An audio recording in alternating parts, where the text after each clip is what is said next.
A leaf blower. Oh, how Joe loved it. The wind whipped the leaves over the ground, and then yellow and purple leaves carpeted the autumn ground with color. The parks were silent. Only the rustle of leaves stirring the ears. It's still warm in summer. The sun shines brightly and gentle. Puffy clouds float across the clean sky. The boy sighs heavily. Once he could run and throw up colorful leaves, but now he used a wheelchair. He remembered a recent conversation with the doctor. The doctor had explained to Joe in detail that he had been put back together after the accident. Not only were his bones damaged, but also his internal organs. The doctor told him and his father that it was a great miracle that Joe had managed to survive. The injuries were so severe that the prognosis is still questionable. There is hope, of course. You have to have faith and follow all the recommendations. The father, on the other hand, was only scratched. Willie Jackson was driving, and the investigation revealed that he caused the accident. He failed the control of the car because he fell asleep. Joe was also sleeping when the vehicle slammed full speed into a roadside pole. The man got off with the situation and a fine. Now, Joe had a new course of treatment ahead of him, but the doctors sent him home for rehabilitation. His father drove him in a wheelchair down the alley, along the hospital buildings. He looked sullen and guilty. "Well, don't feel bad," Joe said softly.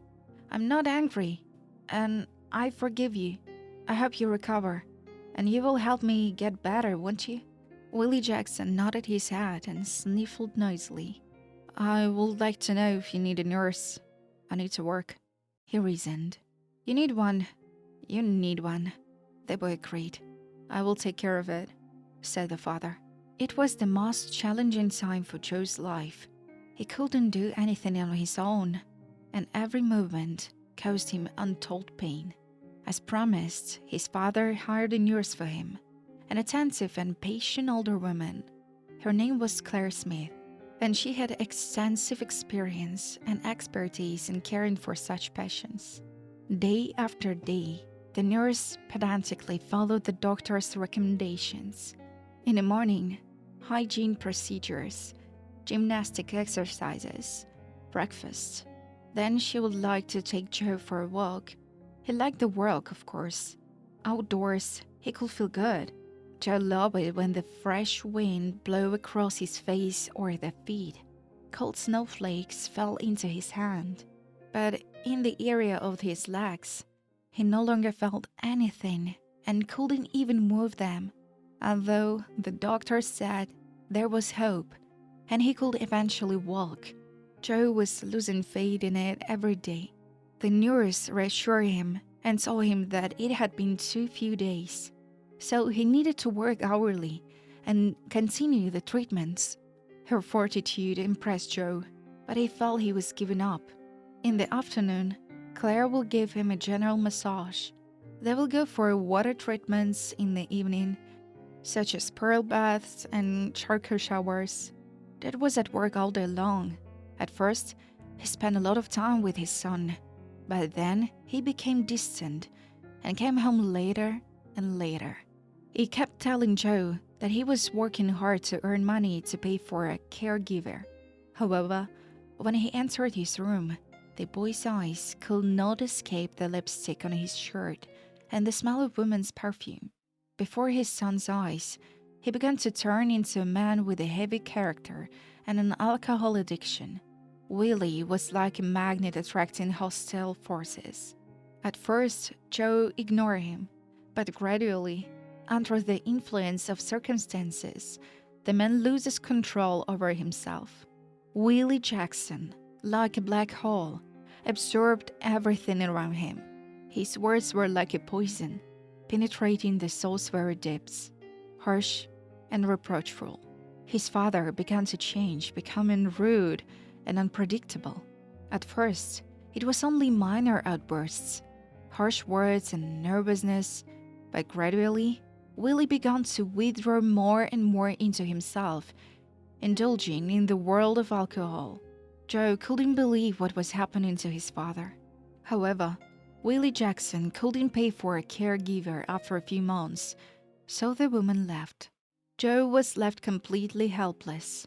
He was sometimes afraid to go to his father because he would get irritated and respond rudely to any request he made. Joe was an invalid and utterly dependent on his father's help, and he seems to have abandoned him at the most challenging moment. It was a real task for the guy because he found himself without the support and understanding of his only parent. All he could count on was his own will and fortitude. Many people around looked at Joe with pity, but could not help. But then, he felt like he was in pitch darkness, without the right to hope for happiness and survival. Very often at night, he was thirsty, probably from the large number of pills. Although his father left a glass of water on the bedside table, it ran out quickly. One day, Joe asked him to bring him a refill, to which he threw a harsh swear word. "I have to work tomorrow, and you won't let me sleep. What am I? Your babysitter? You've become a vegetable," he shouted. "Am I your servant? Can you think of everything from the night before?" He never gave his son a glass of water. Joe was afraid to ask his father again. In his heart, he justified his behavior by fatigue and worry about their lives. Only in this was the boy deeply mistaken. After all, after a couple, Willie Jackson came home heavily drunk and brought a homeless girl into their house. "Let her take care of you. She will have more time, and in the end, she will be cheaper than a babysitter. She will do it for food and have fun. A present for you tonight, if you're still working." He laughed. Jack could hardly hold back his tears when he heard those words. What the hell is this?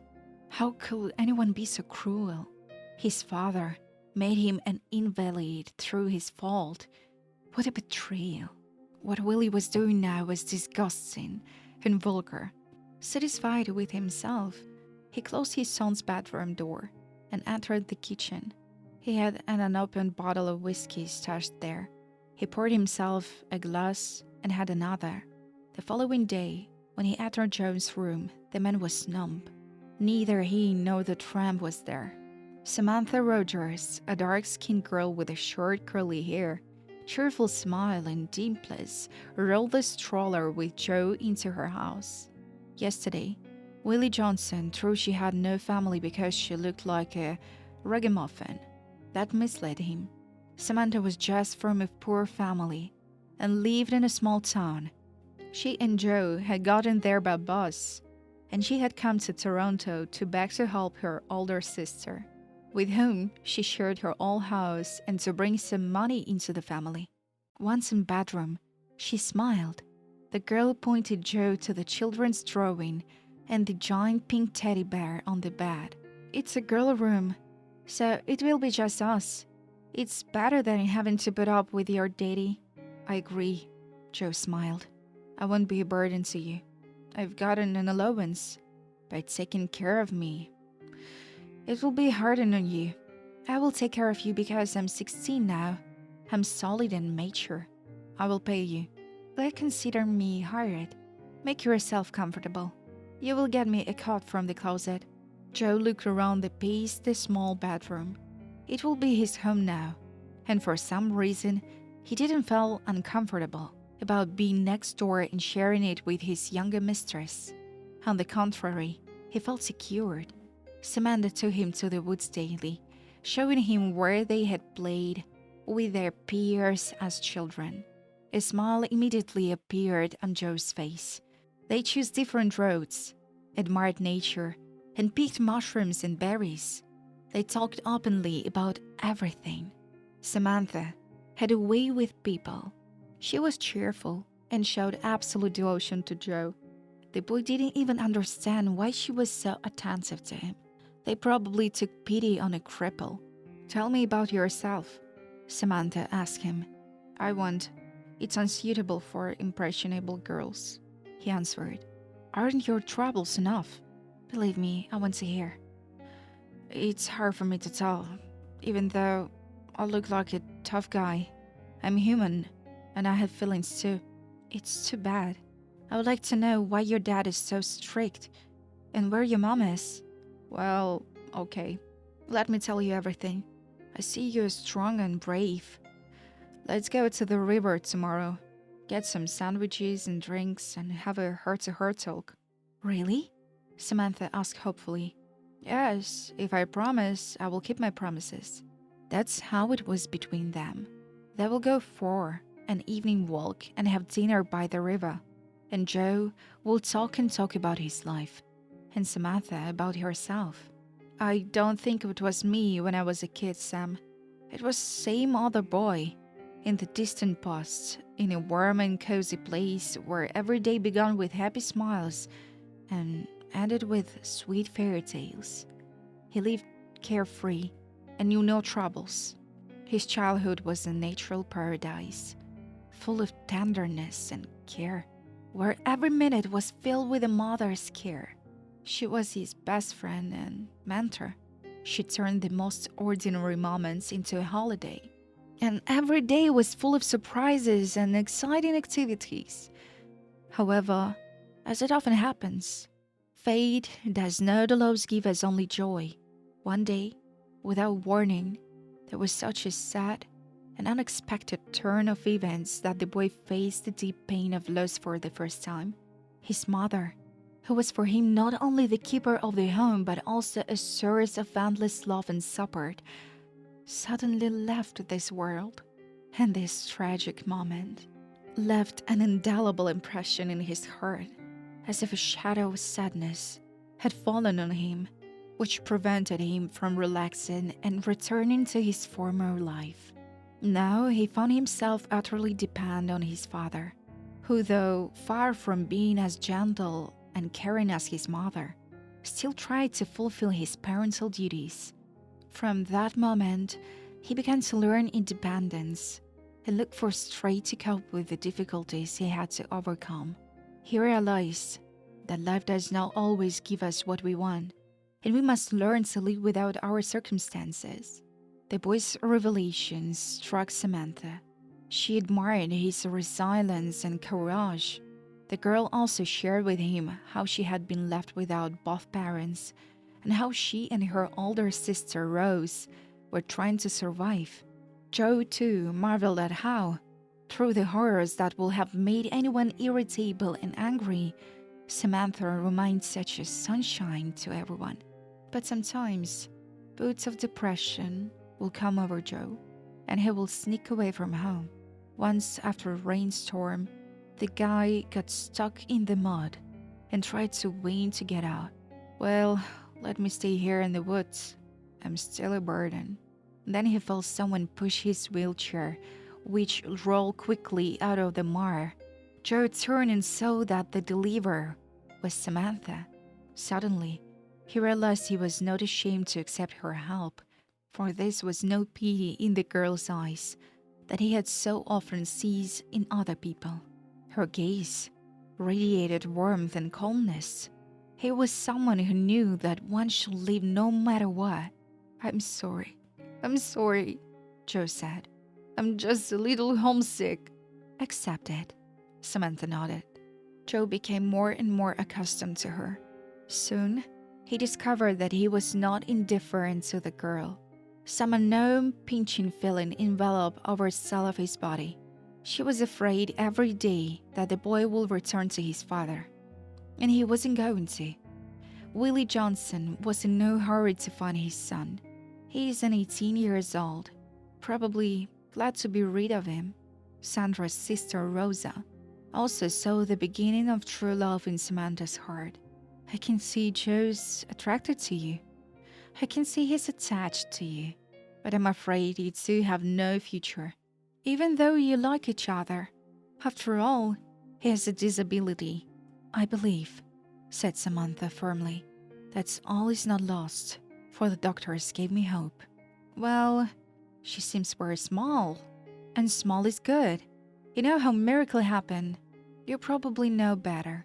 You've seen more than I do, laughed Rosa. Well, here we go. We will fulfill the recommendations till the end, and then see. With great diligence, the girl began daily work with Joe's gymnastics. She invited a healer herbalist famous for the whole district. He carefully kneaded the boy's lower back and lower limbs every day. What he was doing needed to be clarified, and his methodology required explanation. But after 3 months, Joe was moving his feet, and in 5, leaning on Samantha's arm, he was already walking in the woods, in his favorite places. They were timid and took hours to get there, taking the wheelchair with them. When the boy got tired, he would sit down in it, and Samantha, with the breeze, would roll it along the forest trails. Joe was feeling increasingly like an average person daily, and even had plans for the future. "Sam, I'm so grateful to you," he confided to the girl. "I honestly didn't think I would ever stand on my own feet. Now that I'm stronger and like to do something useful, you can only do little work. I'm good at carpentry and joinery. My father taught me how to make doors, tables, and chairs. I want to offer you a workshop in the barn. How would you like that idea?" "It's excellent. I'm all for it. How can I help?" "Advertising around town, of course," Joe laughed. "And you will be my apprentice." After a month, they had already been working in the workshop. Surprisingly, the demand for stools, tables, and chairs was great. Joe was an excellent craftsman. Good products quickly sold out. Sometimes, however, they worked late and even at night, but willingly. One day, the young man had a day off. So they took their fishing rods and went to the river. The bite was excellent that day. Samantha and Joe competed to see who will fill buckets faster, and the girl won. She jumped up and down with joy and teased Joe a little.